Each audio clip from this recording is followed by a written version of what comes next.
नमस्कार, आप देख रहे हैं अपडेट इंडिया और इस वक्त की 5 बड़ी खबरों के साथ मैं हूं अतुल एहसास। आइए अपडेट करा दें इन 5 खबरों से आपको। सबसे पहली खबर है, बांग्लादेश में इस्कॉन पर बैन लगाने से कोर्ट का इनकार। ममता बनर्जी बोली कि इस मामले में मैं मोदी के साथ हूं। जो इस्कॉन का मामला चल रहा है उसको आइए इसको देखेंगे हम, इसको खबर को सिलसिलेवार की क्या खबर है। इसी बीच में दूसरी खबर आप लोगों तक पहुंचाना चाहते हैं कि हेमंत सोरेन चौथी बार झारखंड के सीएम बने।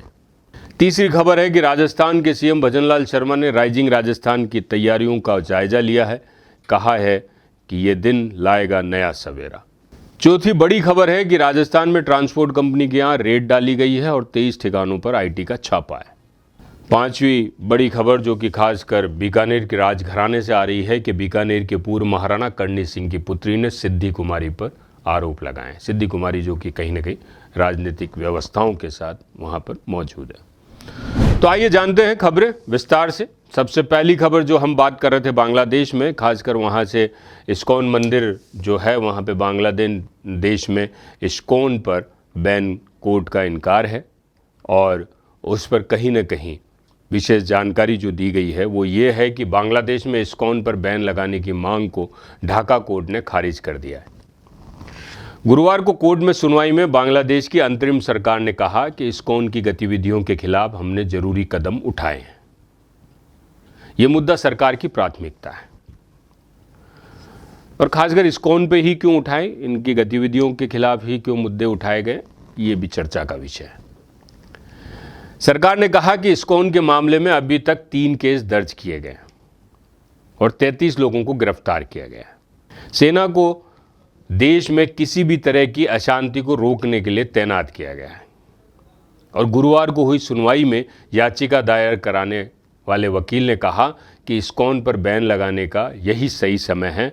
इस पर कोर्ट ने कहा कि ये सरकार तय करेगी। दरअसल इस्कॉन मंदिर के प्रमुख चिन्मय कृष्णदास प्रभु की राजद्रोह में गिरफ्तारी कर ली गई और उसके बाद वहां संगठन को लेकर विवाद बढ़ता जा रहा है।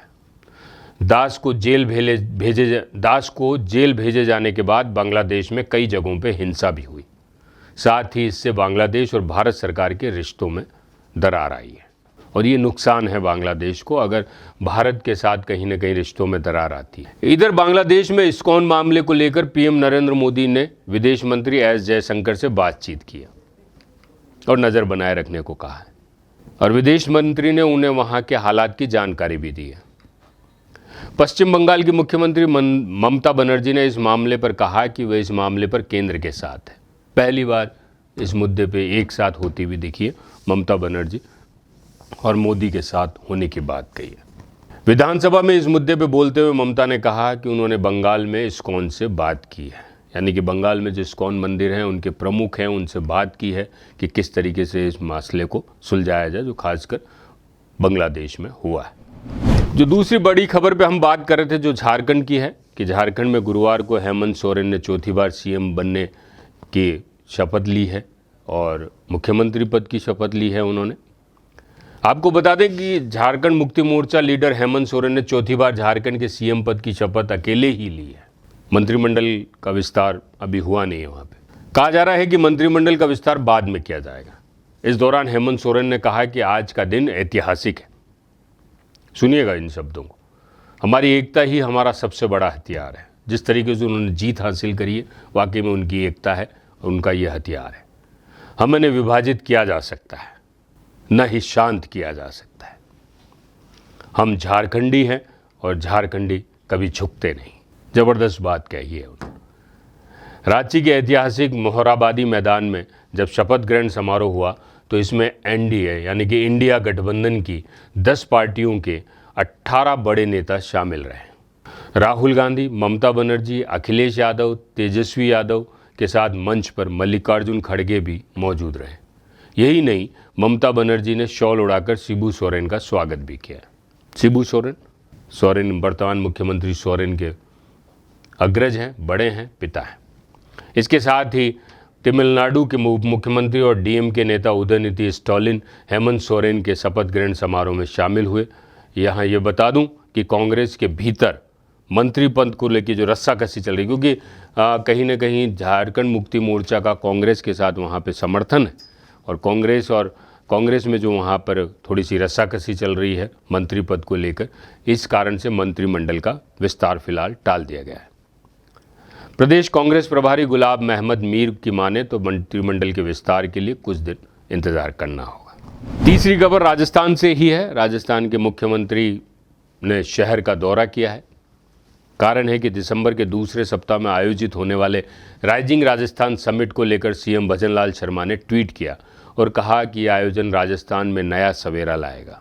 सीएम ने इसे लेकर प्रण लिया और कहा, लिखा भी है कि पहले ही दिन सब कुछ सौर ऊर्जा से संचालित होगा। सूरज की ताकत से विकास का नया सवेरा राजस्थान में आएगा। साथ ही लिखा कि राइजिंग राजस्थान समिट का उद्घाटन दिवस पूरी तरह से सोलर एनर्जी से संचालित होगा।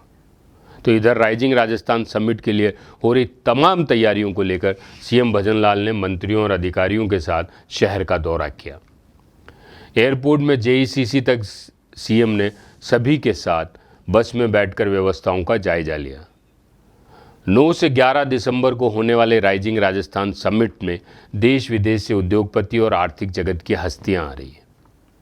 इसके लिए राजस्थान की पधारो मारे देश की परंपरा से सभी का शानदार स्वागत किया जाएगा। मकसद साफ है कि इससे उद्योगपति यहाँ से जब जाएं तो राजस्थान की निराली छवि लेकर जाएं। उनको किसी भी तरह की आवागमन में या अन्य परेशानी नहीं हो, इसलिए तमाम व्यवस्थाएं चाक चौबंद रहें।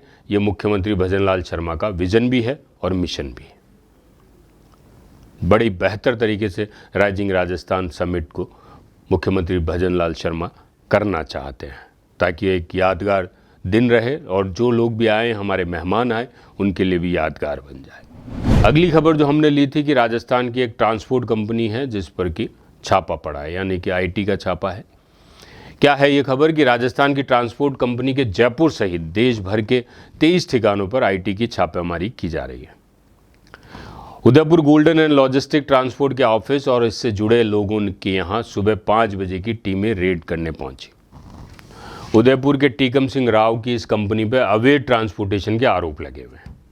आयकर विभाग के अनुसार अवैध माल परिवहन की शिकायत मिलने के बाद सत्यापन किया गया था। आईटी टीम ने मौके पर पहुंचकर कंपनी के काम के तरीके की जांच की। इस दौरान कई तरह की गड़बड़ियां भी मिली। मामला सही मिलने पर टीम ने रेड की तैयारी की। ये रेड राजस्थान, गुजरात और महाराष्ट्र में डाली गई, यानी कि गुजरात के 2 जगहों पर, मुंबई में 1 जगह पर, बांसवाड़ा में 3 जगह पर, जयपुर के विश्वकर्मा इंडस्ट्रियल एरिया में 1 और उदयपुर में करीब 16 ठिकानों पर आईटी की टीमों ने छापा मारा। इस छापेमारी में 120 से अधिक अधिकारियों की टीम ने काम किया। बड़ी छापेमारी है और जो खुलासा होगा वो भी हम आपको जल्द बताएंगे। 5वीं और अंतिम बड़ी खबर है कि बीकानेर राज परिवार में प्रॉपर्टी विवाद हुआ है।